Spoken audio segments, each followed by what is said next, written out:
Sud Radio, le 10h midi, mettez-vous d'accord, Valérie Expert. Le 10h midi avec vous, les débats, le commentaire de l'actualité avec Gilbert Azoulay. Bonjour. Bonjour. Directeur général de Newstank Éducation, journaliste pour l'Hémicycle.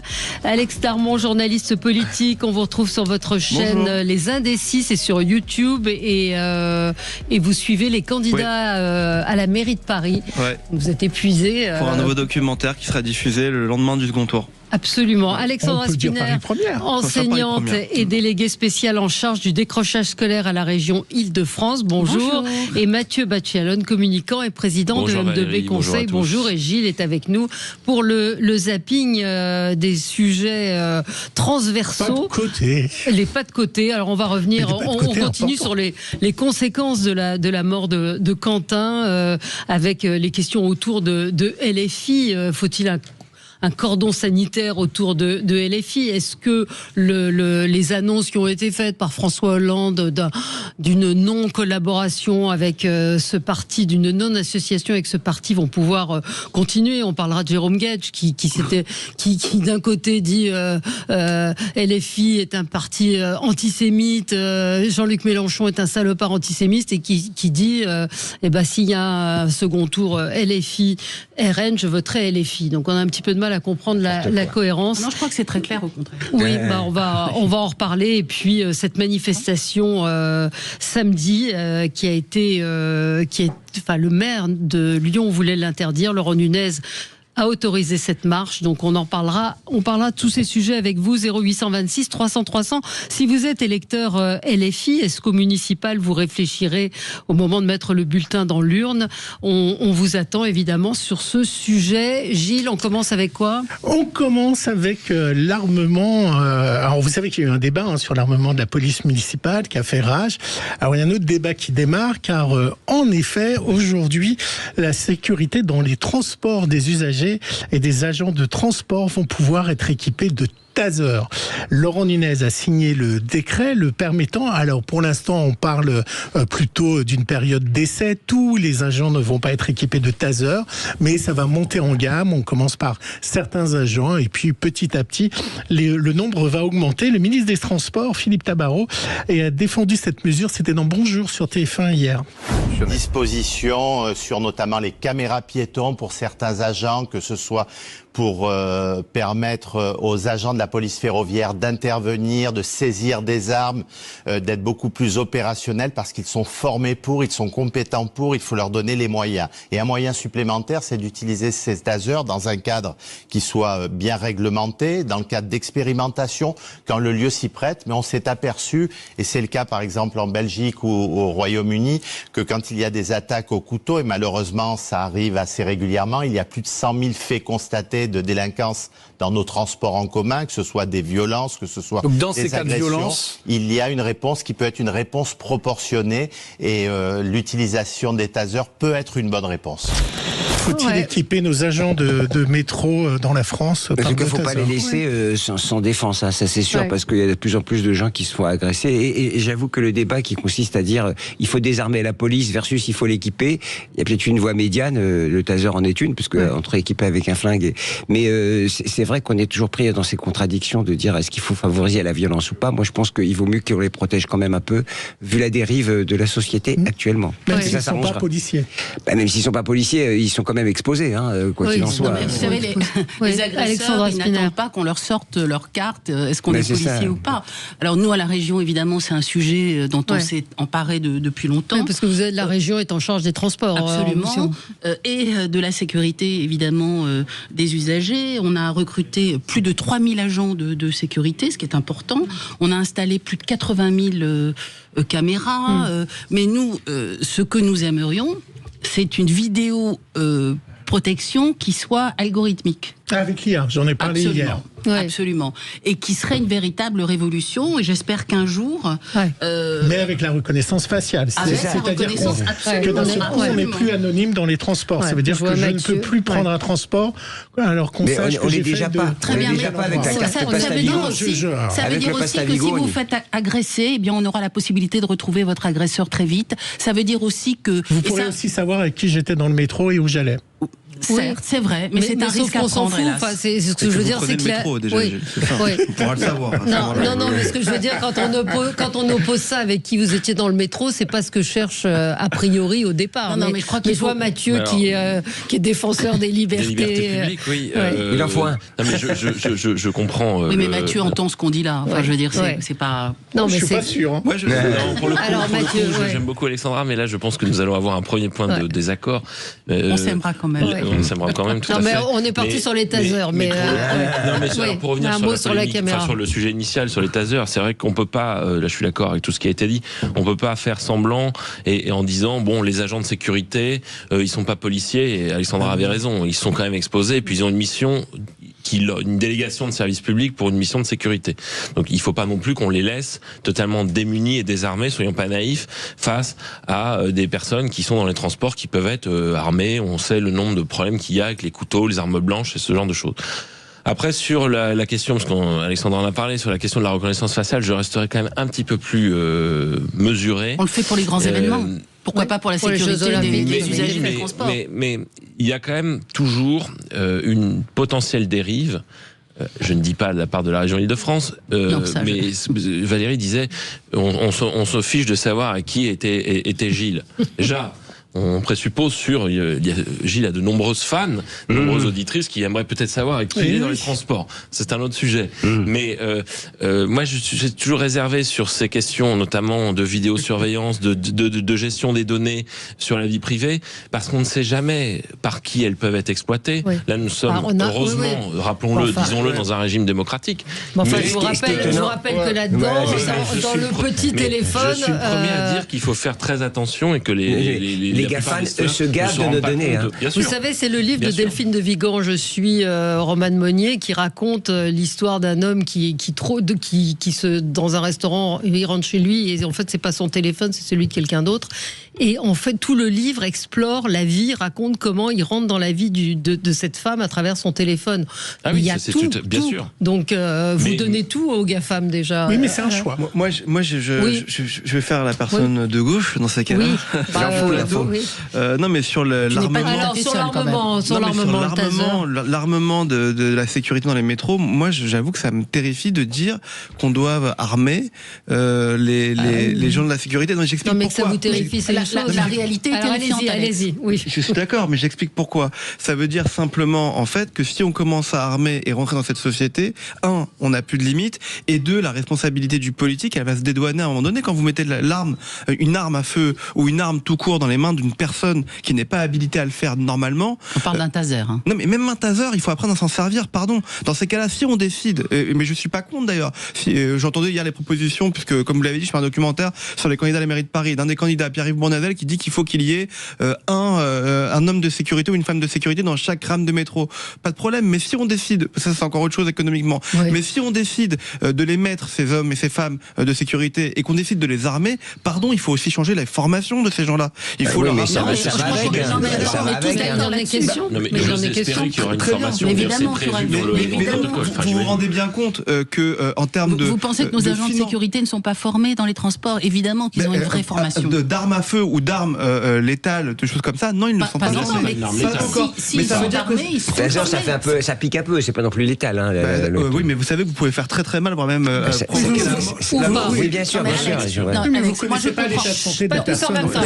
Moi, je comprends toutes ces précautions. Évidemment, sur les libertés publiques, c'est quelque chose que j'entends, mais vraiment, il faut arrêter de tergiverser. Oui, demandez à vos femmes, à vos filles, à vos amis, ce que sont les transports pour elles. Je veux dire, il faut arrêter. Il faut enfin que les femmes puissent prendre les transports sans crainte. Moi, je vois ma fille le soir quand elle prend le métro. Eh bien, elle met une espèce de grand manteau parce qu'elle est en mini-jupe et qu'elle a peur et que donc il faut arrêter. On va y revenir. Je vous donne la parole dans un instant. Pardon, Gilbert, et on se retrouve. Et vous pouvez évidemment réagir. On aura Fabrice pour parler d'équiper de taser les agents de la RATP ou des transports d'une manière générale en France. À tout de suite. Sud Radio, le 10h midi, mettez-vous d'accord. Valérie, le 10h midi, mettez-vous d'accord. Valérie Expert. Retour avec vous dans le studio de Sud Radio. Nous évoquions, suite à l'information de Gilles Gansman, donc le fait de pouvoir équiper de taser les agents dans les transports. On a Fabrice en ligne qui voulait réagir. Bonjour Fabrice. Bonjour Valérie. Bonjour Gilles. Alors vous êtes parisien. Bonjour. Tout à fait. Je suis parisien et je passe beaucoup de temps dans les transports en commun. Ouais. Alors, moi, je suis chef d'entreprise. J'ai une vie à côté. J'enseigne les arts martiaux. Ouais. Et aujourd'hui, on n'a aucune sécurité dans les transports. Et moi, quand je prends les transports, j'ai des réflexes, c'est-à-dire de pas mettre les mains dans mes poches, de regarder toujours et d'être alerte sur les situations et sur ce qui se passe. Donc moi j'ai cette chance-là, mais c'est pas le cas de tout le monde. Et aujourd'hui, on a un sentiment permanent d'insécurité à tout moment. Les agents de la RATP, de la SURG, je les connais, ça m'arrive de m'entraîner avec eux. C'est des gens qui sont formés. Et je rejoins ce que disait votre intervenante. Bien sûr qu'il y a des formations sur ces personnes-là. Et je pense qu'aujourd'hui, il faut un peu se rappeler à la réalité. On se fait agresser pas à main nue comme c'était le cas il y a 20, 30 ou 40 ans. Il y a une escalade de la violence, c'est évident. Et malheureusement, ce qui s'est passé à Lyon le montre encore une fois. Et je pense qu'il y a un moment, il faut redescendre sur terre et se dire, voilà, la situation n'est plus la même. Il faut s'adapter à la situation. Le devoir premier, c'est de protéger les citoyens. Et c'est pas juste à main nue ou avec un tonfa, une matraque qu'on y arrivera, parce que quand vous avez au mieux un couteau, au pire une arme à feu, c'est plus la même réalité. Non, bien sûr. Je vais revenir, je vais faire l'avocat du diable. Je suis relativement d'accord avec ce que vous dites, mais vous savez que ce que vous dites, c'est le même discours qui fait qu'on autorise les armes aux États-Unis. C'est parce qu'il y a une violence, de plus en plus de cambrioleurs, de plus en plus de gens qui peuvent rentrer dans ma maison, que les armes ont été autorisées aux États-Unis. Est-ce que vous n'avez pas peur qu'on rentre dans ce cycle de violence parce qu'en face, on n'est plus protégé, chez soi, on n'est plus protégé dans le métro, et petit à petit, on va s'équiper. Est-ce que finalement, vous n'avez pas peur de cet engrenage-là par rapport aux arguments que vous donnez? Je joue l'avocat du diable. Oui, bien sûr. En fait, on est dans un cycle. L'escalade aux États-Unis, ça fait des dizaines d'années que l'armement est présent. Là, des centaines. Ça fait partie de la Constitution, le port d'armes. Donc, exactement. Et de leur histoire. Par contre, ce que je veux dire, c'est que là, on parle d'une arme non létale. Donc, une arme non létale, c'est déjà une étape supplémentaire ou complémentaire pour limiter la casse, si je peux dire. Donc, vous y êtes... évidemment... Donc, vous y êtes plutôt... Mais je pense qu'il faut associer à ça également une refonte très importante et dont tout le monde parle, c'est la justice. C'est-à-dire qu'on fait une étape vers une arme non létale, mais derrière, il faut que les gens qui font des excès, qui commettent des infractions, des agressions, soient sévèrement punis. Bien sûr, vous avez raison. Et c'est vrai que c'est toujours, quand on découvre une agression violente et qu'on voit que la personne avait déjà 15, 20, 25 inscriptions, condamnations. Et d'ailleurs, il n'y a pas que les usagers qui sont victimes d'agressions. Regardez par exemple les conducteurs de bus. Il y a une explosion des violences contre les conducteurs de bus qui nous amène, nous d'ailleurs, à la région maintenant, à financer des caméras piétons pour eux. Je voulais juste dire un truc, c'est que moi j'aime quand le politique ou la décision publique, elle est rapide. Parce que moi ce que je constate souvent, c'est qu'il y a beaucoup de délai entre des phénomènes de violence et des phénomènes de société et la réaction du politique. Là, au moins, on réagit. D'ailleurs, c'est ce qu'on vante chez Trump, c'est de faire ce qu'il a dit avant. Donc, pour une fois qu'on dit... Que Nunez signe un décret. Non. Et puis, juste Gilles, pour les armes... Non, mais ça n'a rien à voir. Mais simplement dans l'action politique... Entre dire faire ce qu'on a dit et réagir très rapidement. Sous le coup de l'émotion. Ça, je suis d'accord avec vous. Donald Trump, il a toujours fait ce qu'il a dit. Et ça, il n'y a pas de débat. Oui, mais Retailleau, quand il dit vous allez voir ce que vous allez voir, il fait rien. Donc, c'est juste pour revenir pour répondre à ce que disait Gilles en deux phrases. À mon avis, c'est l'effet inverse. C'est lorsque, justement, la puissance publique, donc vous connaissez la théorie de le monopole de la violence légitime, pas faire le prof ici, mais à mon avis, c'est quand la puissance publique justement n'assure plus ses missions régaliennes et ses missions de sécurité que le citoyen va s'armer et se faire lui-même justice. C'est ce qu'il faut éviter justement. On va continuer. Il y a une auditrice qui me dit c'est pas un jouet, un taser. Non, c'est pas un jouet. Il faut effectivement, il faudrait que les agents soient mais si formés. Demain, madame, vous vous faites agresser, eh bien, vous serez content qu'il y ait des agents qui sont en capacité de réagir. Parce que maintenant, ceux qui agressent dans les transports, ils n'agressent pas, c'est pas des petits gamins gentils. On n'aura pas arrêté ces agresseurs. Ouais. Après, il va falloir tomber au bon moment quand il y a agression, etc. Comme après, il y a rébellion. Souvent, on voit des images de gens. On continue, Gilles ? Oui. Ouais. Alors vous le savez peut-être pas, mais quand vous ouvrez un compte bancaire, votre conseillère bancaire, avant de vous accepter dans la banque et qui vous a reçu, va consulter un fichier qui s'appelle le fichier FICOBA. Dans ce fichier, il y a votre nom, il y a tous vos IBAN, toutes les banques auxquelles vous êtes, et puis évidemment les interdits bancaires ou les banques qui ont mis des mots sur votre comportement à la banque. Vous avez une note dans ce fichier FICOBA qui regroupe tous les montants et tous les comptes que vous possédez, y compris les PEA et vos actions. Ils ont accès à tout. Eh ben, ces comptes-là ont été, sans exception, de leur montant et de leur IBAN. Alors, pas piraté, c'est que la différence, c'est que c'est quelqu'un qui a eu un code pour aller dans un fichier FICOBA et qui a récupéré plus d'1 million de données. Alors là, au ministère des Finances. C'est assez incroyable. Sujet de France 2 hier.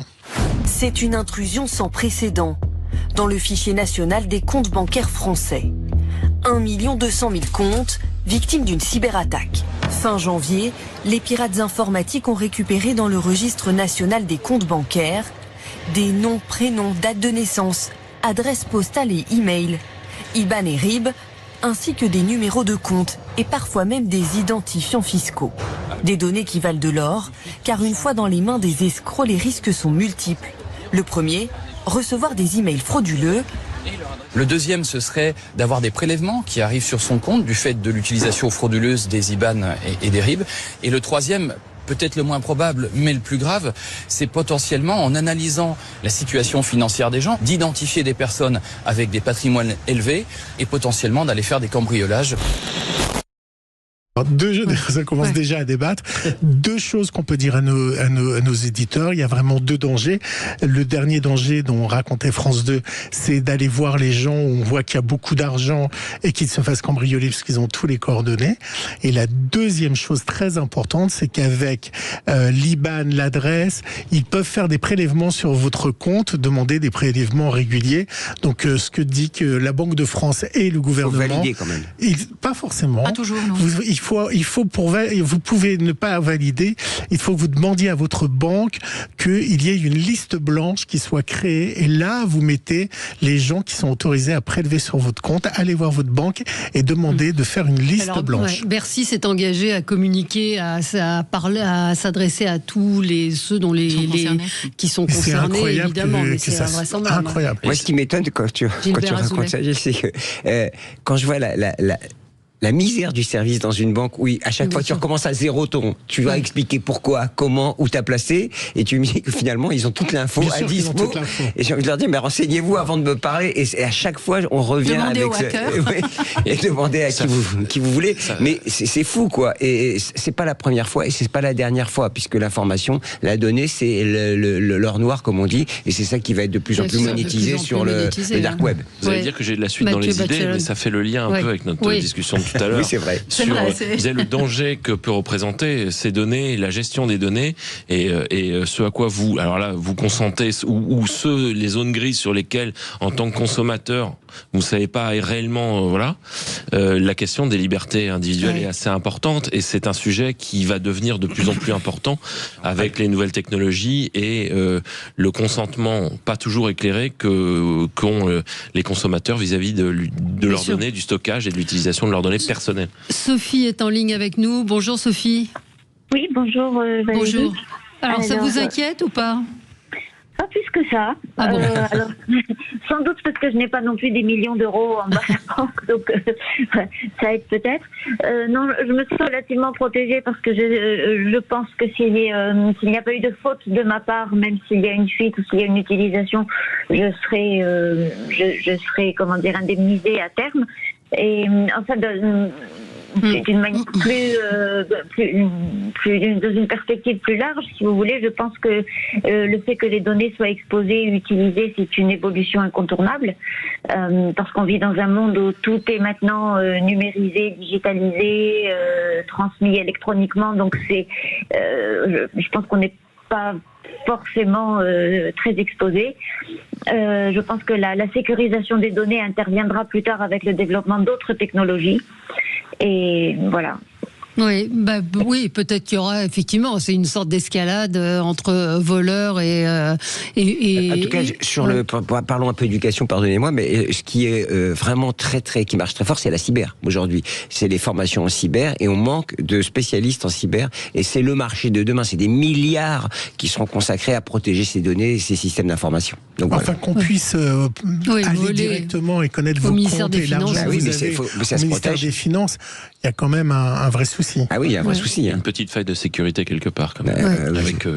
Est-ce que vous étiez bon élève à l'école? Alors c'est marrant, Gilles se tourne vers moi.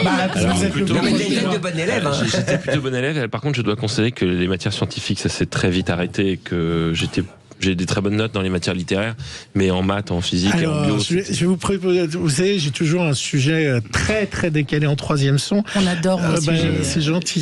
Je vais vous emmener dans un kebab. Si vous venez avec une note au-dessus de 18 sur 20, vous avez 50% sur votre kebab. Bravo monsieur, bravo pour votre note. Reportage de France 3. Mais c'est génial. Une bonne note. Et carrément 20 sur 20. Félicitations. Ce n'est pas un mirage. À l'Oasis, certains clients se présentent avec leur copie scolaire. Dans ce fast-food du centre de Mont-de-Marsan, toute note égale ou supérieure à 18 sur 20, quelle que soit la matière, est récompensée. Ce matin, Kevin a obtenu 20 sur 20.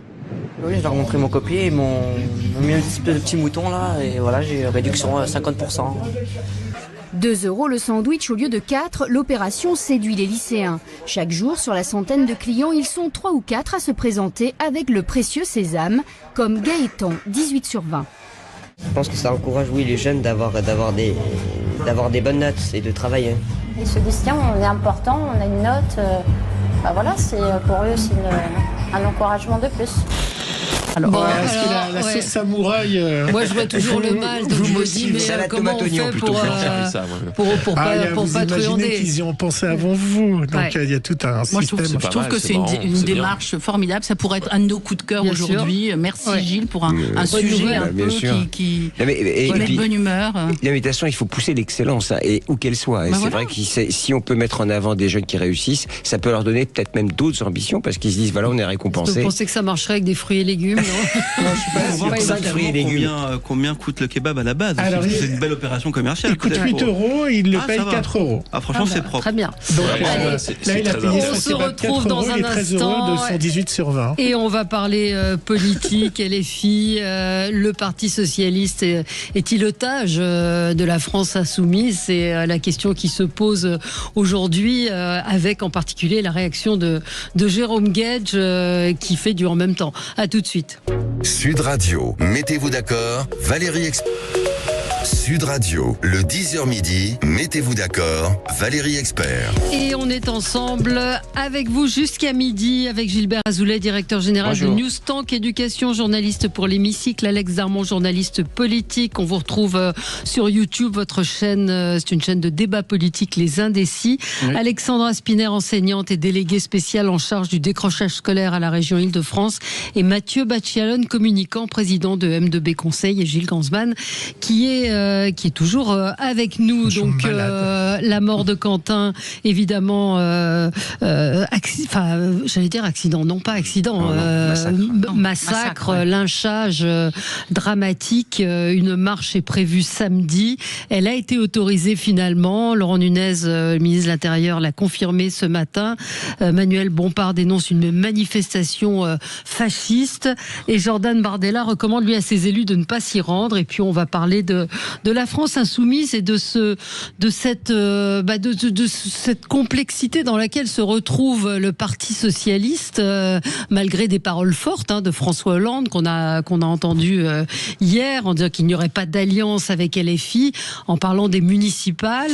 Est-ce qu'il y en aura par la suite ? En tout cas, on peut s'interroger quand on entend Jérôme Guedj, qui avait été très ferme en début de semaine et qui l'est beaucoup moins écouté. Je l'ai déjà dit, donc on va dire que je tombe dans le piège de la question qui est posée. Non, c'est pas un piège. Je refuserai toujours et je ferai toujours tout pour empêcher que l'extrême droite arrive au pouvoir. Donc voilà, vous voteriez LFI. Je vais vous dire, parce que je ne mets pas un signe égal entre le Rassemblement national et la France insoumise. Donc parce que je connais LFI. des militants et des électeurs de la France insoumise qui sont dévoyés, parce que je termine ma phrase et que je vais vous dire, quand je vous dis que je refuserai toujours que l'extrême droite arrive au pouvoir dans une ville ou dans le pays, je vais au bout de voilà. Mais cette situation-là, donc vous voteriez LFI. Cette situation-là, je veux l'éviter par-dessus tout. Vous savez quoi ? Parce que dans ce cas de figure, mais parce que vous avez parfaitement compris que dans ce cas de figure, je préfère voter pour le candidat quel qu'il soit face au Rassemblement national, même s'il est LFI.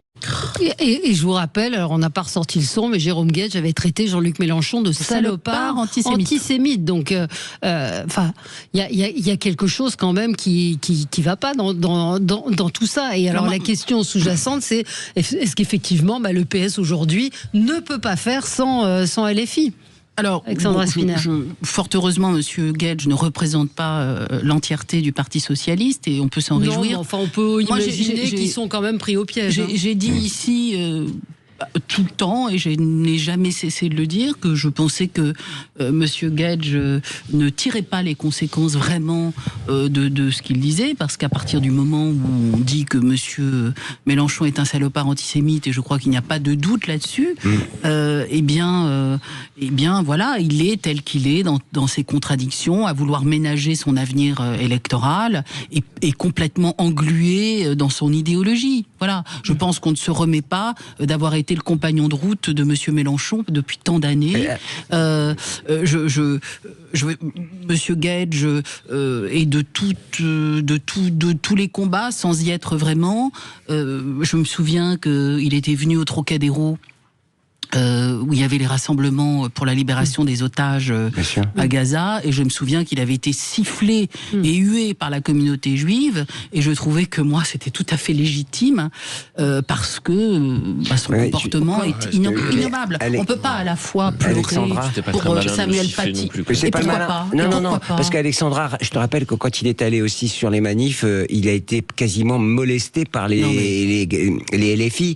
Donc tu vois bien, quand on a essayé, moi j'aime bien Jérôme Guedj, je l'ai croisé souvent, mais je dois dire que là, on voit bien. On cherche pas un copain pour prendre un café, on parle de responsable politique. Ce que je veux dire, c'est qu'on voit toute la contradiction, et c'est là où je vois comment l'incapacité des hommes politiques. On a tous croisé Hollande, par exemple, qui vient dire jamais avec LFI, on s'associera. Tout ça, on le savait. Et c'est ça qui me rend dingue à gauche, l'absence totale de leadership, de capacité à réfléchir, et une plongée avec des gens qui ne sont pas, qui dévoient le message de la gauche, carrément, et cette incapacité à trouver un chemin. Et d'ailleurs, à trouver un leader. Le Glucksmann, c'est pas un leader. C'est un vrai problème. C'est la duplicité. Mais là, sur des sujets qui entraînent des conséquences tellement graves. On le voit avec Quentin, on le voit avec la brutalisation du débat public, on le voit avec ce qui se passe à l'Assemblée nationale, on le voit avec ce qui se passe pour la communauté juive dans notre pays. On peut pas rigoler, on peut pas, on ne peut pas, quand on s'appelle Jérôme Guedj, avoir cette attitude. Mais on va pas faire le procès de Jérôme Guedj. Moi, je suis tout à fait mais il est même en sa présence. Mais il est assez symptomatique. On l'a vu quand hier Jean-François Aquili a reçu Raphaël Glucksmann avant-hier, qui n'a pas voulu répondre à la question LFI-RN en disant ça n'arrivera pas.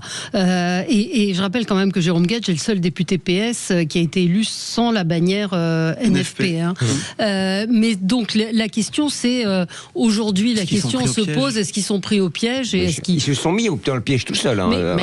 Non, pas tout seul. Bah si. Bah non, ils sont pas mis au piège tout seuls. C'était la gauche à la base, la gauche qu'on appelait la gauche plurielle, et ils y ont cru, et aujourd'hui, c'est vrai. Enfin, ils savaient qui était. On savait qui il était. Hein. Non, mais attendez, pardon, mais la gauche plurielle, ça date pas d'hier ou d'il y a un an, ça date d'il y a 15 ans, et ils avaient fait alliance, et c'est vrai qu'aujourd'hui, malheureusement pour eux, ils ont du mal à couper le cordon. Et pourquoi ils ont du mal ? Faut analyser politiquement. C'est que sans eux, ils gagnent pas. C'est tout. Il faut savoir perdre avec honneur, dans la dignité. Excuse-moi. Après, c'est leur stratégie. Et vous verrez aux élections municipales. D'ailleurs, on a entendu Olivier Faure, parce que là, on l'oublie, Olivier Faure, mais c'est quand même lui le premier secrétaire du Parti socialiste. On a quand même oublié Olivier Faure, qui il y a quelques jours disait encore, s'il faut faire alliance avec la France insoumise pour gagner des villes, certaines villes, on fera alliance avec la France insoumise. Non, celui, il faut bien le reconnaître, celui qui a le discours le plus ferme, mais c'est peut-être un peu tard, c'est François Hollande. Non, il faut le saluer. Non, il faut le saluer. Il faut le saluer avant-hier quand il dit que lui, il y met un point d'honneur et qui donne sa parole et qui fera tout pour que la France insoumise ne soit pas au second tour. Bon bah oui, ça c'est une parole de leader qui arrive peut-être un petit peu tard et il faudra voir d'ailleurs de quoi elle découle cette parole de leader. Mais oui, aujourd'hui, de toute façon, dans le paysage politique, on parle simplement du Parti socialiste, mais on pourrait regarder tous les partis et malheureusement toutes les tendances. La France est perdue. La France est réellement perdue parce qu'on parle du Parti socialiste et de la gauche, mais regardez à droite ce qui se passe. Bah oui. Demain, c'est la fête. Demain, malheureusement aussi à droite, vous avez plus de nuances. Plus aucune nuance. Il faut que la vie politique se polarise entre deux camps et c'est terminé. Mais c'est ce qui est en train de faire perdre le Parti socialiste et la gauche entre guillemets républicaine. Alors, et j'avoue que je saurais pas comment faire à leur place. Alors on a Olivier en ligne avec nous. Bonjour Olivier. Oui, bonjour Valérie. Ouais, j'écoute. Alors il y a des choses qui me font rire, il y en a qui me font moins rire. Alors le LFI, déjà, je voudrais rappeler aux gens, ça a 10 ans. C'est pas 2016. Vieux, hein. Ouais. Voilà. Et c'est quoi le LFI ? Ben, c'est beaucoup de communistes qui voulaient pas rester communistes, qui sont venus chez LFI. Mais ils savent pas où ils vont les gens. Là. Et je vois à Beaucaire, par exemple, il n'y a pas de liste LFI. Il y en avait une aux dernières élections, là il n'y en a plus. C'est ça. Parce que ils savent pas. Quand on regarde Mélenchon, on se dit il n'est pas dans un état normal, ce monsieur. J'ai encore regardé la petite vidéo où il dit la République c'est moi. Mais ça me fait rire. Ça me fait rire. Et on peut pas continuer avec des gens. On ne sait pas. Alors, les élections municipales, ce sont des hommes de terrain avant tout, avant le parti, je pense. Oui. À Beaucaire, ça fait deux mandats qu'il y a le RN. Les gens s'en plaignent pas, puisque la dernière élection, il est passé avec plus de 60% le maire, donc c'est que les gens sont contents. Là, on va voir, il y a deux partis de droite, enfin un parti de droite, un parti mélangé, et le RN, on sait déjà que c'est le RN qui va repasser. Parce que le RN, j'ai entendu le monsieur tout à l'heure qui critiquait, je préfère voter LFI que... Ben moi, je préfère voter RN parce que, par exemple, les impôts, le taux d'imposition à Beaucaire n'a pas augmenté depuis 14 ans. Si on regarde les villes de et la violence Et la violence mais la violence, elle a baissé, c'est normal. Et il y avait quoi, 5 policiers municipaux, je crois qu'il y en a 30 maintenant. Oui. Et d'ailleurs, l'ancien maire de Beaucaire se présente à Nîmes. Oui. Et il a parlé il y a 130 policiers, je crois, il va passer à 300 policiers pour la sécurité. Oui. Alors, les gens, ils aiment bien entendre ça, mais en réalité, ça ne résout aucun problème. Hein. Oui. Mais un petit peu quand même. Oui, alors mais juste la clé de l'histoire, elle sera dans le vote des Français. Si Jérôme Gage voit très bien que les gens ne votent plus LFI, il va redevenir très vite socialiste. Et s'il voit que LFI monte, il va pas faire d'accord. Et si jamais LFI remonte, ils feront des accords. En fait, c'est ça. C'est-à-dire que les Français vont être juges de toute cette histoire et de ce qui s'est passé avec Quentin. Maintenant, l'inconnu, c'est que vont faire les Français et est-ce qu'ils vont sanctionner on a un sondage qui a été réalisé après la mort de Quentin à Toulouse où LFI prend 3 points. Mais oui. Donc, mais excusez-moi, vous avez raison Valérie, tout est politique. Il y a une base solide aujourd'hui à la France insoumise. Peu importe ce qui se passe dans le pays. Je veux dire, on fait raison de plus pour les hommes et les femmes politiques d'être courageux, Mais peut-être, et d'assumer ses convictions, mais ça c'est encore autre chose. Mais on peut pas faire. C'est pas autre chose. Mais si, je suis désolé. On peut pas faire autant d'élections avec autant de scores hauts sans qu'il y ait une base et un socle solide. Aujourd'hui, il y a un avis, une idée LFI malheureusement dans le pays. Pour certains, malheureusement. On se retrouve dans un instant 0826 300 300.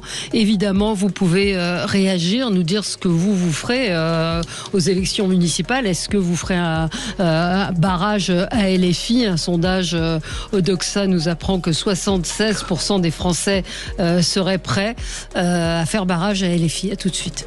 Sud Radio, mettez-vous d'accord, Valérie Expert. Midi, mettez-vous d'accord, Valérie Expert. Allez, de retour, débat animé 0826 300 300. Est-ce qu'il doit y avoir un cordon sanitaire qui doit être fait autour de LFI? Et puis on peut se poser la question de la responsabilité, c'est un auditeur qui me le suggère, de ceux qui envoient ces jeunes au charbon. Parce que au départ, ce sont deux milices qui s'affrontent.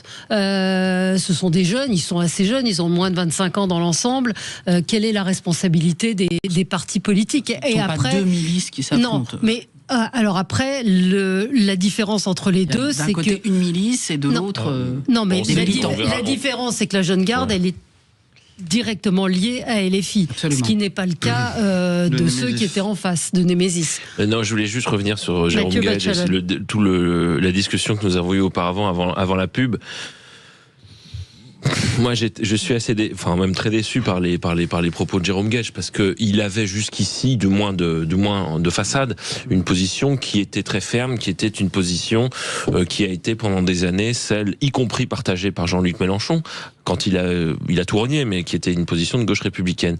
Moi, ce qui me désespère, c'est de voir que le Parti socialiste, en réalité, est à la remorque pour des questions. Alors, on en parlera pour des questions de paresse intellectuelle, parce qu'il y a aussi le réflexe pavlovien d'élus qui ne réfléchissent pas et qui ne bossent pas, mais ça c'est le deuxième propos, qui sont complètement matrixés avec le réflexe pavlovien de dire que l'extrême droite est le mal absolu. On l'a vu, c'était le truc des années 80 d'SOS Racisme, ça a vachement bien marché, puisqu'aujourd'hui, le RN est à 40% à peu près partout. La deuxième chose, c'est que moi j'ai connu ce parti, j'ai été adhérent pendant plusieurs années au Parti Socialiste, c'était il y a quelques années, le parti n'a pas bossé, ce parti ne bosse pas depuis des années, ne produit rien. Vous connaissez la fameuse note de Terra Nova, les ouvriers, on va les perdre, c'est pas grave, donc on a dégagé les ouvriers. Les questions de sécurité, à l'époque, il n'y avait pas grand monde qui s'occupait des questions de sécurité, il y avait Manuel Valls, il y avait un peu Julien Drey. Bon, on nous a expliqué que de toute façon les questions de sécurité c'était un truc qu'il fallait laisser à la droite. Bon, c'est fini. Les questions républicaines, les questions de laïcité, non, c'est compliqué, machin et tout, on va pas en parler. Ce parti fonctionnait quand pendant des années, il était, je disais à Alexandra pendant la pub, c'était un parti d'apparatchik. Donc ça fonctionnait parce qu'il donnait des mandats et puis il donnait des postes de collaborateurs d'élus. Aujourd'hui, il n'y a plus tout ça, mais il reste le vide intersidéral. Pourquoi LFI aussi haut? LFI, c'est pas arrivé comme ça. Voilà. Jean-Luc Mélenchon a prospéré pendant des années parce que quand il a créé le parti de gauche, il a proposé quelque chose de différent à un parti socialiste qui ne proposait plus rien. Donc voilà. Alors, il y a une dérive d'LFI qu'on peut tous dater à peu près après 2018, où il y a une partie de toute l'époque, les Kuzmanovic, François Koch, Charlotte Girard, qui étaient celles et ceux qui essayaient d'avoir encore, on n'était pas forcément d'accord sur plein de choses, sur les questions économiques, mais ils ont été purgés. Ils ont été purgés très violemment du jour au lendemain. Bon, alors le Parti socialiste aujourd'hui est en spectateur et ne propose toujours rien, si ce n'est, à mon avis, une paresse intellectuelle et des réflexes qui font que, on a cette situation où Jérôme Gage est dans une situation complètement schizophrène, avec d'un côté la défense, et je pense qu'il est sincère, la défense des principes républicains, une certaine gauche républicaine qu'il essaie d'incarner, et de l'autre côté, des réflexes qui sont à la fois dus à une paresse intellectuelle et à un syndrome. Mais je suis sûr qu'il regrette ce qu'il a dit. Aujourd'hui, le connaissant, j'en suis sûr. Parce qu'il a été poussé. Écoute bien l'interview. Oui, mais il aurait pu s'en sortir. Je veux dire, comment ça, il a été poussé? Non, mais dites-le. Non, mais je vois bien.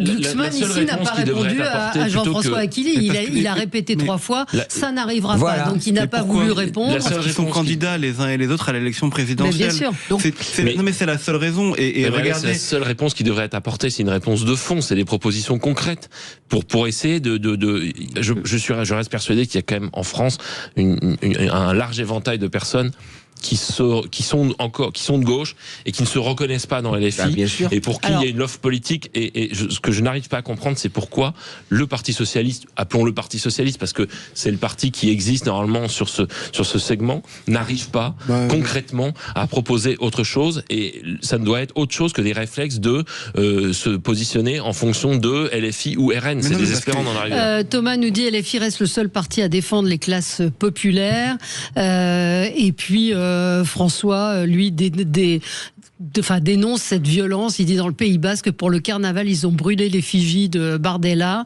Chez moi, les écolos se mettent avec LFI, ils peuvent gagner. Sinon, c'est Trottmann du PS qui est au plus haut dans les sondages. Et puis, oui, il dit une effigie de Bardella a été brûlée. Donc ça, c'est toute la violence en politique qui est dénoncée. Je vois aussi Jérémy Patrier-Létus, qui est le président de la commission d'enquête sur l'audiovisuel, qui reprend Nadège Abomangoli, qui traite Hugo Clément de facho pseudo-écolo, et il lui dit votre poste est inacceptable, intolérable, vous êtes membre d'une commission d'enquête. Enfin, c'est un petit peu en marge de ça, mais le respect des personnes n'est pas... On est très vite facho avec LFI. Oui, non, mais c'est des insultes, et c'est très violent, quoi. C'est quand même une violence... C'est la brutalisation du débat public. C'est ce qu'ils ont instauré dans ce pays. C'est la violence à tous les étages. Et puis le besoin de courir après LFI. Je pense au tweet d'Emmanuel Grégoire suite au non-lieu pour les policiers dans l'affaire Traoré, dont acte, et qui... tout de suite s'épanche sur le cas et la famille Traoré, la justice n'a pas été rendue. Cette course, après forcément tous ces cas un peu limites, certes, mais ça témoigne en tout cas de vouloir s'accrocher à des sujets d'actualité qui pourraient ne pas trop les éloigner, ce parti. Et c'est toujours dommage de courir après ce que tu disais, Mathieu, de courir après LFI. Je ne comprends pas. Madame Traoré qui était en vedette au meeting de je pense que la nuance qu'il faut faire peut-être sur certains disent c'est des fachos de droite contre des fachos de gauche qui se sont affrontés. La nuance quand même, c'est qu'encore une fois, et je le répète, c'est que la jeune, des fachos, des antifas, certains disent des fascistes, c'est que c'est un parti qui est directement lié à LFI. C'est un mouvement, pardon. Peut-être rappeler ce qu'est le collectif Némésis quand même. C'est pas.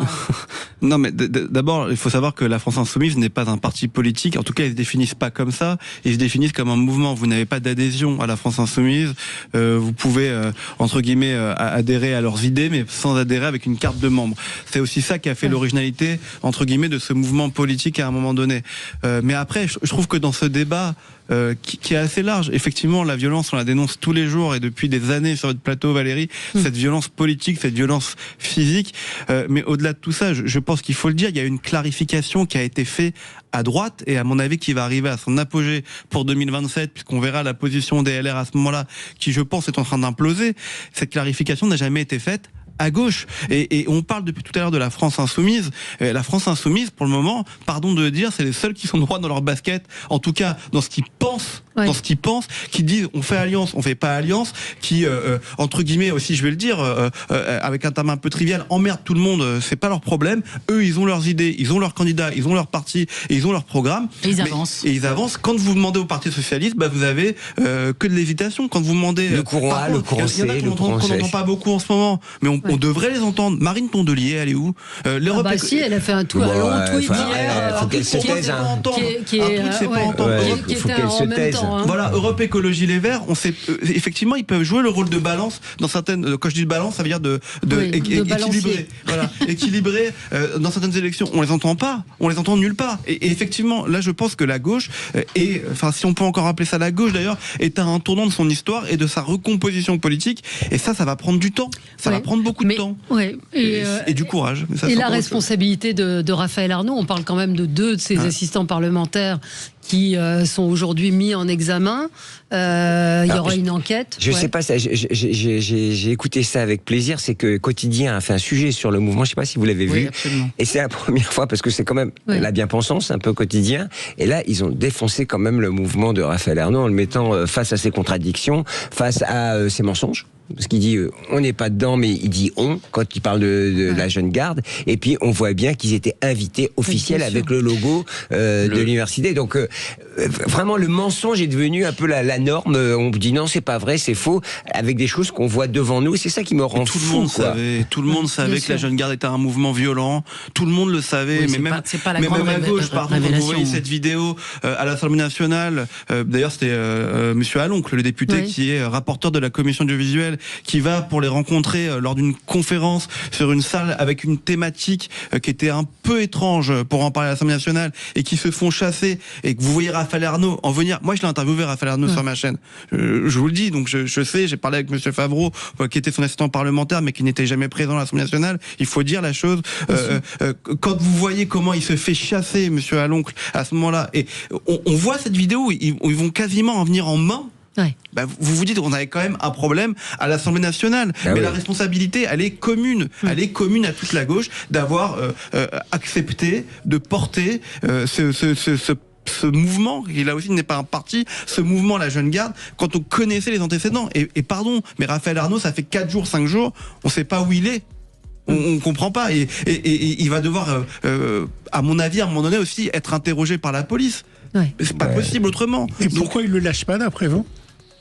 Non, mais je sais pas s'ils le lâchent pas, je sais pas si ils lui ont donné des conseils, j'en sais rien. Moi, ils n'ont pas lâché Cadenas, ils n'ont pas lâché Arnaud. En tout cas, ce qui est sûr, c'est que malheureusement, il n'a pas démissionné. Non, mais c'est sa responsabilité. Hélas, il ne démissionnera pas. Il va pas et puis on pourra dire quelques mots de Dominique de Villepin aussi, qui dénonce la diabolisation de LFI. Depuis l'avenue Foch. Alors lui, il faut qu'il arrête. C'est du racolage électoral peu subtil. La France a son moment Charlie Kirk, c'est ce qu'il vient de déclarer. On se retrouve dans un instant avec vous, à tout de suite. Sud Radio, le 10h midi, mettez-vous d'accord. Valérie, 10h midi, mettez-vous d'accord. Valérie Expert. Allez, on continue de commenter l'actualité. Alors, vos coups de cœur, vos coups de gueule, Gilbert, ça concerne nos élus, et en particulier les jeunes qui n'ont pas envie de s'engager. Où sont les jeunes, Ils se plaignent qu'on les écoute pas. Moi, je les croise souvent dans les grandes écoles ou les universités, qu'on les voit pas. Pire, qu'on les sacrifie sur l'autel de nos errances et de nos erreurs.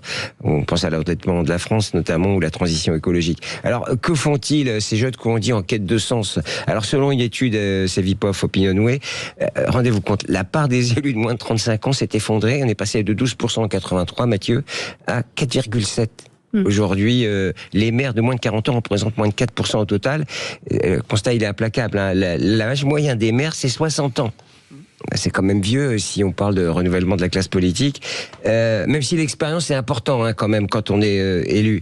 Alors c'est dommage parce que 80% en revanche des maires de moins de 40 ans se disent plutôt contents de leur job quand ils sont élus. Ça veut dire que ils veulent pas y aller, mais quand ils y sont, ils sont plutôt contents. Alors pourquoi cette situation? Je rappelle ce chiffre, 3/4 des Français rejettent les partis traditionnels, mais les jeunes restent tout de même attachés à leur ville, et ils sont prêts à s'investir quand même pour les 2/3 dans un projet local. Donc, cette crise de la représentativité, c'est pas une fatalité selon moi.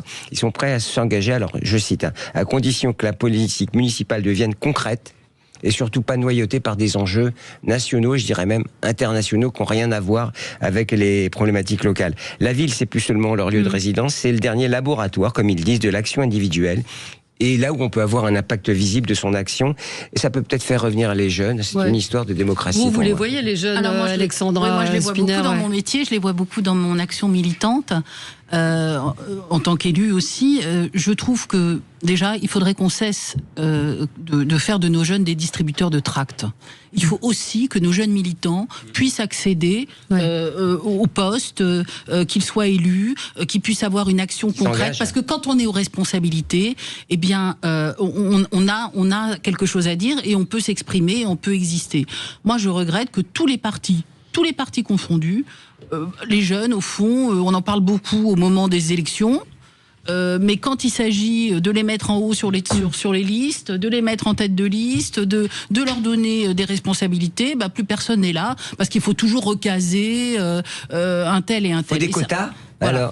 Non, mais peut-être, je ne sais pas. Mais je trouve que ça marchait pour la féminisation. Alors, je peux vous dire que vraiment, à droite, on a des militants extraordinaires, des jeunes formidables, de tous les milieux sociaux, et tout particulièrement, et c'est en train de monter, des milieux populaires. C'est quand même une vraie chance.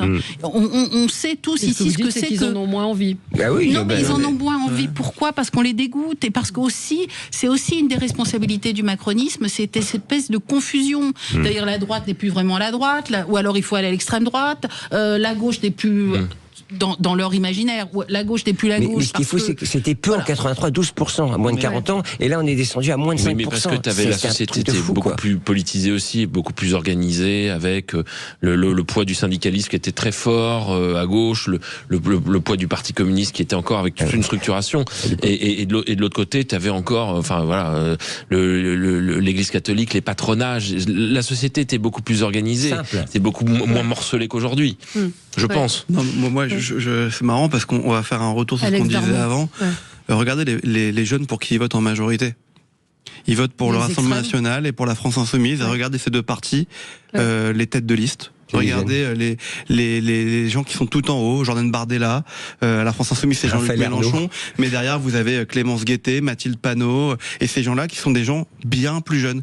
Donc je pense que certains partis ont pris complètement le pas et ont compris qu'il fallait mettre des jeunes en haut, et c'est là qu'ils réussissent à driver les jeunes qui vont voter pour eux. Ça, c'est le premier point. Et le deuxième point, pour les autres jeunes qui ne s'engagent pas, moi je vous engage pour le coup à aller le dimanche matin sur des marchés en province ou dans des petites villes en Normandie. Et vous verrez les jeunes qui s'engagent, quand ils sont dans les conseils municipaux, comment ils se font traiter sur les marchés. Bien sûr. Par les Français. Ils se font insulter, ils se font prendre à partie alors qu'ils sont avec leur famille pour faire leur marché en disant tiens, tu m'as pas fait ça, tu te prends pour qui, connard et tout.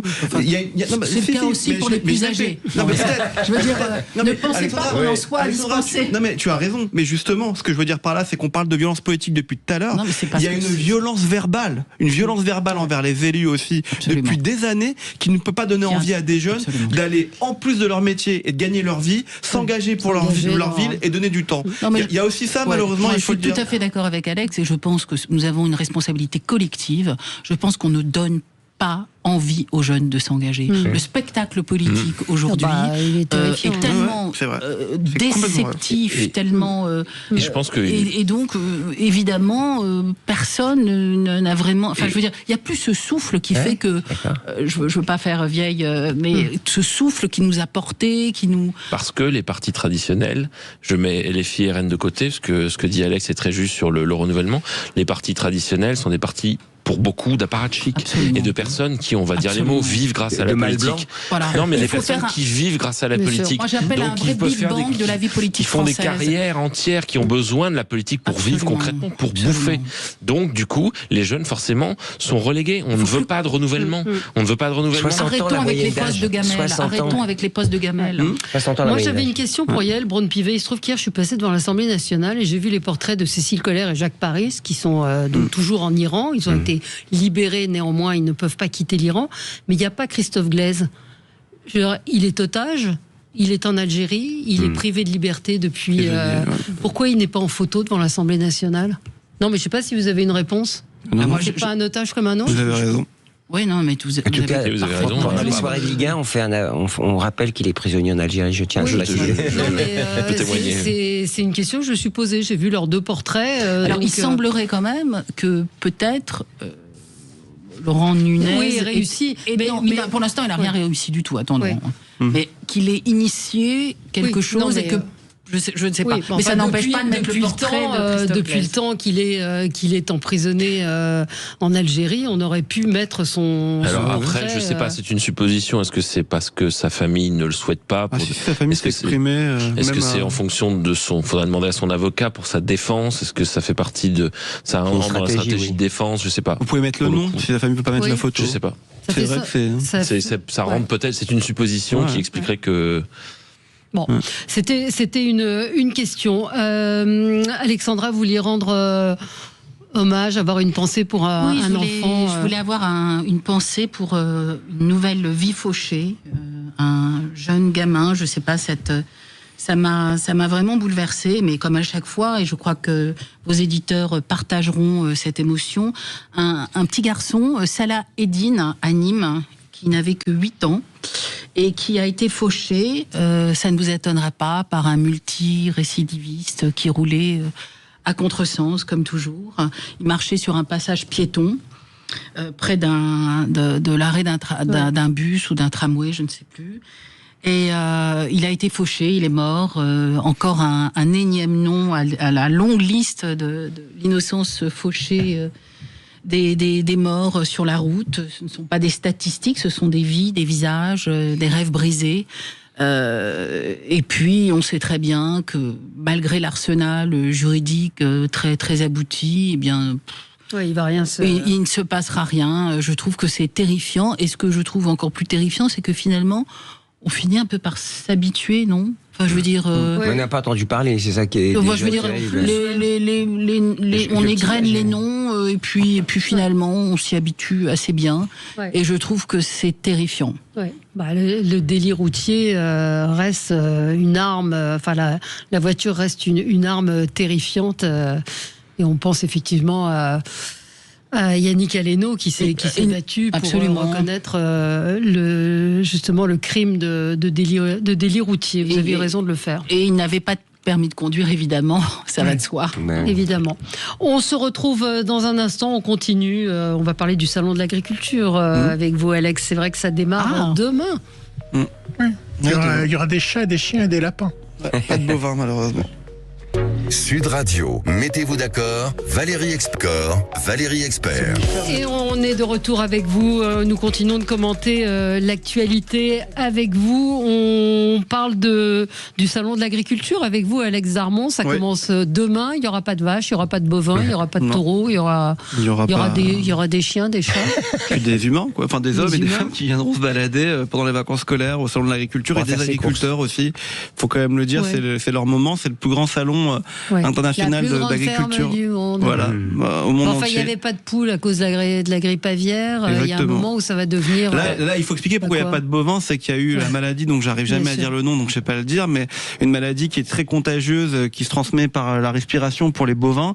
Et donc c'était par mesure de précaution que les éleveurs ont été appelés à ne pas ramener cette année les vaches. La dermatose nodulaire. La dermatose nodulaire, exactement. Et c'est par mesure de précaution qu'elles n'ont pas été amenées parce que c'est très contagieux et que il y avait un risque de, pour le coup, infecter beaucoup de bétail au même moment sur un seul événement. Donc voilà, mais ça va durer une semaine quand même. Vous n'aurez pas de vache effigie cette année, puisque vous avez toujours une vache effigie, mais il n'y en aura pas cette année.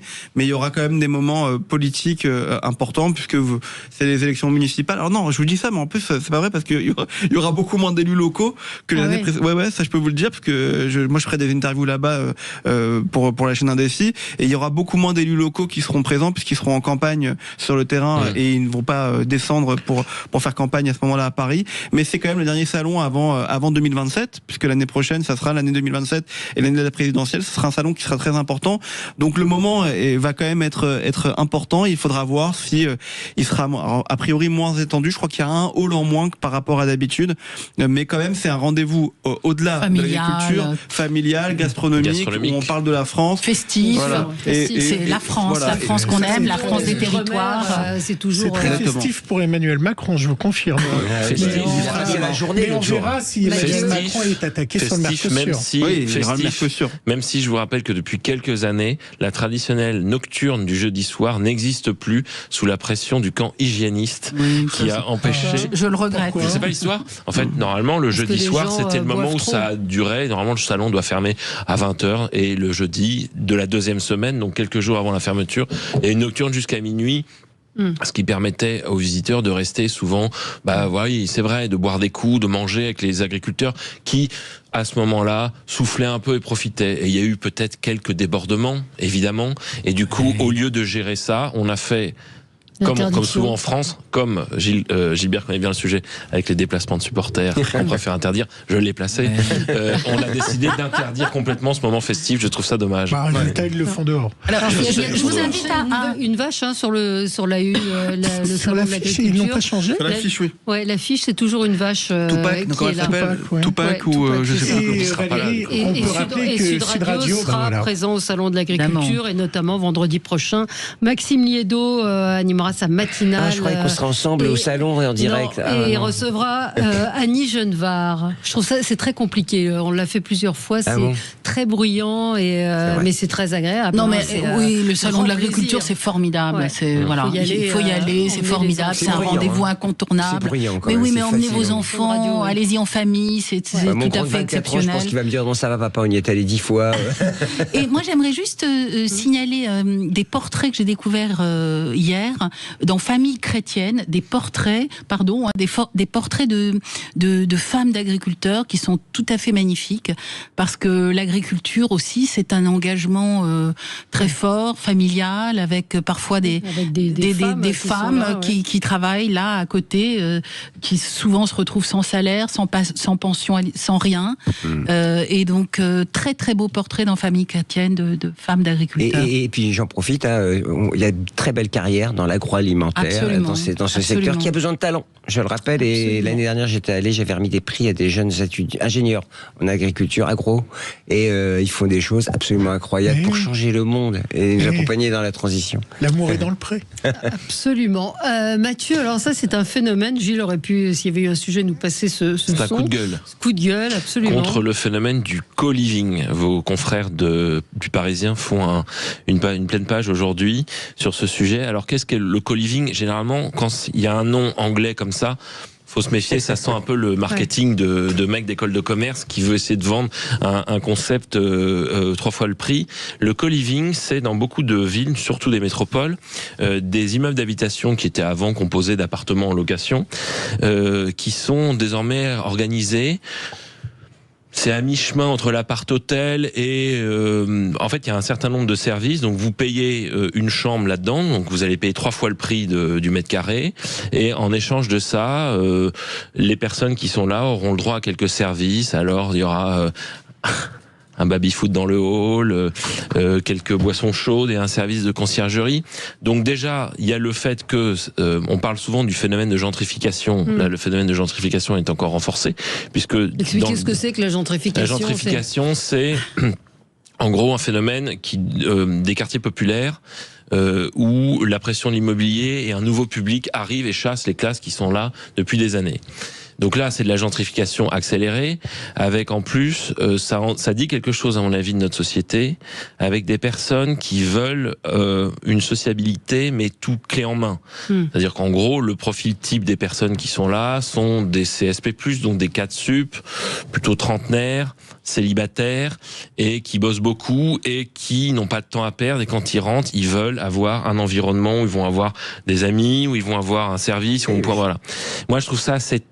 Je comprends, évidemment, il y a un marché, évidemment, ça se développe, mais ça dit quelque chose de notre société, où en fait, il n'y a plus de place pour le hasard, il n'y a plus de place pour la socialisation dans des lieux, voilà. Donc les gens vont plus au bistrot, les gens vont plus se rencontrer dans les associations, les gens vont plus rencontrer leur compagne ou leur compagnon par hasard, mais par des algorithmes et des applications. Et je trouve ça assez triste. Et en plus, il y a le sujet, justement, ce que dans l'article du Parisien, de personnes qui habitent dans des quartiers depuis des années et qui sont locataires, et une personne qui témoigne à Montreuil, je crois, qui est donc locataire depuis 2005, ça fait 20 ans qu'elle habite son appartement, et qu'elle n'a jamais eu de problème, et le propriétaire dit vous allez devoir partir dans 3 mois parce que je vais faire des travaux, tout l'immeuble va passer en co-living. Et je pense que c'est un phénomène qui en dit long sur notre société et sur la transformation de nos centres urbains et de nos métropoles. La possibilité de payer un loyer aussi, non, voilà. Ils se retrouvent en bas à prendre un verre, à jouer au baby-foot, il y a de la socialisation. Mais ça peut se faire. Est-ce qu'on a besoin a besoin d'un concept fumeux il y en a beaucoup à Londres, de ça. Oui, mais je suis pas sûr que moi, Londres, Gilles, ça concerne beaucoup les jeunes. Londres, c'est pas forcément c'est vraiment un phénomène la métropole européenne vers laquelle j'aimerais que nos villes françaises tendent. Mais c'est vraiment un phénomène dont les plus âgés sont exclus. Il y a une télé en bas. Ça, c'est un vrai sujet. Mais les gens ne peuvent pas. Il y a plein d'endroits déjà qui existent. J'ai dit le milieu associatif, les bars de quartier, les machins. Mais d'ailleurs, est-ce qu'on est obligé de passer par un concept fumeux de mecs d'école de commerce. Non mais alors moi j'ai fait quelques papiers sur ces jeux-là parce que ce sont des fonds et des grandes sociétés qui investissent. Et quand ils investissent, c'est parce qu'il y a, pardonnez-moi, et c'est pas sale. Voilà. Il y a un marché, il y a de l'argent à faire, pourquoi pas. Mais ce que je veux dire, c'est que c'est la gentrification, c'est plutôt une évolution de la société vers cela. Et c'est vrai qu'on peut le regretter. Et en même temps, c'est vrai que trouver des lieux de sociabilisation, c'est vrai que c'est important aussi. Alors, mais là, vous avez des frigidaires. C'est des lieux qui sont très fermés. Mais Gilles, vous êtes très jeune, c'est pour ça. Mais les gens restent entre eux. Les gens restent entre eux. Il n'y a aucun ménage, aucun brassage et tout. Les gens restent dans leur bulle, dans leur petite. Je voudrais qu'on dise quelques mots quand même du débat des municipales à Marseille hier et de Martine Vassal. C'était lunaire. C'était hallucinant. C'est pour ça on n'a pas eu le temps d'en parler. Je voudrais qu'on en dise quelques mots. C'était diffusé sur BFM et le niveau quand même du débat interroge. Et alors écoutez, l'un des extraits qui est ressorti, c'est celui de Martine Vassal. Écoutez. Le problème de Monsieur Alizio, c'est que moi j'ai toujours combattu le Rassemblement national. Mais parce vous partagez des valeurs. Non, je partage les préoccupations de certaines personnes qui votent pour le Rassemblement national. Mais moi, figurez-vous que mes valeurs, elles n'ont jamais changé. Donc vous dites ni LFI, ni RN. C'est le mérite, le travail, la famille, la patrie. Et effectivement aussi, ce qui me différencie de Monsieur Alizio, c'est l'humanité et aussi la solidarité. Travail, famille, patrie. Alors, est-ce qu'elle l'a dit sans se rendre compte ? Je pense qu'elle l'a dit sans se rendre compte. Je pense qu'elle l'a dit sans se rendre compte. C'est le débat qu'on commençait à avoir. Je pense que c'est sans s'en rendre compte. Sinon, à dessein, ce serait pour faire quoi ? Pour essayer de draguer un électorat ? Je suis pas sûr que ce soit très porteur. Enfin, j'espère que c'est pas très porteur de faire référence à ça. La ref. D'ailleurs, Sébastien Delogu visiblement n'a pas la référence, puisque il réagit. Il y a un moment d'absence et il réagit après quand il comprend de quoi on parle. Oui, mais c'est vrai que je pense on peut imaginer. Alors, est-ce que c'est pire ou pas qu'elle l'ait pas fait exprès ? Moi, je trouve ça politiquement et en termes de communication, c'est terrible. C'est dramatique. En plus, on sent que c'est. Pardon, mais elle a peut-être pas fait exprès, mais on a l'impression que c'est une formule préparée. Vous voyez, parce qu'elle dit, moi, mes valeurs, c'est ça. Au moment de parler des valeurs. Oui, donc ce sont des valeurs que partagent beaucoup de Français. Oui, mais on est d'accord. C'est dans cet ordre-là, le triptyque. Il faut rajouter un plus, je sais pas. C'est surtout que Benoît Payan lui fait remarquer qu'elle a dit ça dans cet ordre-là et elle persiste, en fait. Enfin, ce qu'on a quand même appris aussi, c'est que M. Payan, puisque pour faire suite à notre débat tout à l'heure, pourrait se retirer pour LFI. C'était quand même ça l'information principale. En disant qu'il dit beaucoup de science-fiction et que ça n'arrivera pas, mais quand même, il le dit. Donc la maladresse de Madame Vassal... Non, elle est quand même lamentable, la maladresse de Martine Vassal. Surtout que quand vous voyez que le RN est donné aussi haut, je veux dire, c'est qu'il y a un électorat qui est prêt à rejoindre ces idées-là à Marseille. Ce qui n'était pas le cas d'ailleurs avant. Mais elle n'avait pas, c'était d'ailleurs sur Sud Radio, elle n'avait pas... Tu préfères que ce soit Madame Vassal ou que ce soit le RN ? Ah mais moi je suis pas là à donner mon avis, je suis pas là pour ça. Non mais c'est une formule rhétorique, c'était pas une question qui était adressée. Ce que je veux dire par là, c'est que aujourd'hui, quand vous regardez les intentions de vote, vous avez presque 30%, plus de 30% pour Benoît Payan, 21% pour Madame Vassal. C'est que je pense qu'il y a une incointance entre ces deux partis, malgré tout, que ce sont... Non mais si, je suis désolé, que ce sont, j'allais pas dire les mêmes électeurs, mais en tout cas, quand vous lisez les deux programmes, ce que j'ai fait à Marseille, entre 28 et 30, et elle a 21, et que vous lisez le programme de Martine Vassal, il y a quand même beaucoup de choses qui se rapprochent. Et d'ailleurs, Alizio ne comprend pas, à juste titre, et elle non plus, pourquoi ils font... Elle ne le dit pas, mais lui le dit, pourquoi ils ne font pas alliance. Ce que je veux dire par là, c'est que, effectivement, si c'est pas fait exprès, en tout cas, c'est très maladroit, et si c'est fait exprès, c'est aussi très maladroit. Parce que c'est pas clair. On est d'accord sur l'analyse. Maintenant... les Marseillais devront se prononcer. Mais ici, elle avait évoqué sur Sud Radio l'éventualité d'un accord avec le Rassemblement national. Donc, je pense qu'elle n'aura pas le choix. Moi, je pense que c'est tout sauf LFI, pardon, c'est tout. D'accord, mais c'est comme ce qu'on disait entre PS et LFI. Vous avez, et cette recomposition à droite, ce que je disais tout à l'heure, a été beaucoup plus rapide et c'est effectué depuis plusieurs années. Éric Ciotti qui quitte les LR pour rejoindre le parti de Jordan Bardella et de Marine Le Pen. C'est des choix qui ont été faits, qui sont tranchés, et c'est pour ça que les partis de droite gagnent des élections là où la gauche ne fait pas ses choix et ne se reconstruit pas. C'est peut-être aussi que il faut cesser. Tu en parlais tout à l'heure, Mathieu. Il y a des thèmes dont il n'est pas interdit de s'emparer. Oui. On ne doit pas laisser les thèmes nationaux au Rassemblement national. Et moi, pardon, alors j'ai trouvé ça maladroit. J'ai assisté au débat, j'ai trouvé qu'il était effectivement bien tenu. Il était pas mal d'ailleurs ce débat. C'était intéressant. Parce qu'on retient que ça, mais en fait il était. Mais il était plutôt bien. Voilà, la nature du débat était peut-être. Enfin, j'ai trouvé tout ça plutôt pas mal. Maintenant, ce qui a été dit, c'était assez décevant. Ça en dit beaucoup aussi sur la classe politique. Sûr. Pardon de le dire. Ça, c'est maintenant, malgré cette maladresse, eh bien, si des électeurs RN vont vers elle, eh bien, tant mieux.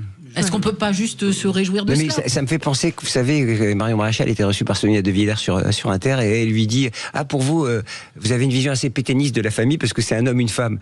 C'est-à-dire que maintenant, dès qu'on dit un truc qui est un peu clivant, on se retrouve systématiquement basculé soit dans le souvenir de la Seconde Guerre mondiale ou de la collaboration. Et c'est vrai que c'est un peu pénible, j'ai envie de dire. Moi, j'ai envie de dire, cette dame, elle a dit ça. Je vais t'avouer, je pense qu'elle a dit ça parce que c'est une punchline qu'elle a sortie spontanément. C'est con, c'est idiot, elle aurait dû réfléchir 2 minutes. C'est dommage qu'à l'occasion d'un débat, on prépare les punchlines, ce que disait Alex. C'est une erreur de sa campagne, parce que du coup on parle que de ça, alors qu'il y a eu un autre débat. Il faut qu'elle réagisse. C'est une erreur, vraiment. Une erreur ou pas ? Je ne sais pas, on ne sait pas. Peut-être pas. La preuve, c'est qu'on en parle et qu'on n'en aurait peut-être pas parlé. C'était quand même un moment assez... Je répète, j'espère qu'elle ne va pas gagner des voix là-dessus. Allez, merci à tous les 4. Très bon. Tout le monde débat dans cette ville, en tout cas. Tout le monde débat. Il se tchatche là-bas. Et il y aura un débat à Paris. Il y en a 4 qui sont prévus normalement, mais pour le moment, aujourd'hui, Rachida Dati ne veut pas participer à un débat. Et Emmanuel Grégoire dit qu'il vient si Rachida Dati ne vient pas, mais qu'elle n'est pas représentée, que la chaise est vide. Donc on verra. Et lundi, Sarah Knafo sera l'invité de Jean-François Akili, et puis nous recevrons tous les candidats, évidemment, sur Sud Radio. Juste pour revenir à la sécurité dans les transports, je voulais rappeler qu'il y a un numéro qui est très important pour donner l'alerte en cas d'agression ou de harcèlement, qui est le 3117 par téléphone, 3117 par SMS et via l'application 3117. Vraiment, il faut que tout le monde soit responsable. Il se passe quoi quand il y a... Intervention immédiate. Non, il se passe quelque chose, Valérie. D'accord. Je vous vois venir. Non, c'était ma question. Merci à vous. Bon week-end, à lundi.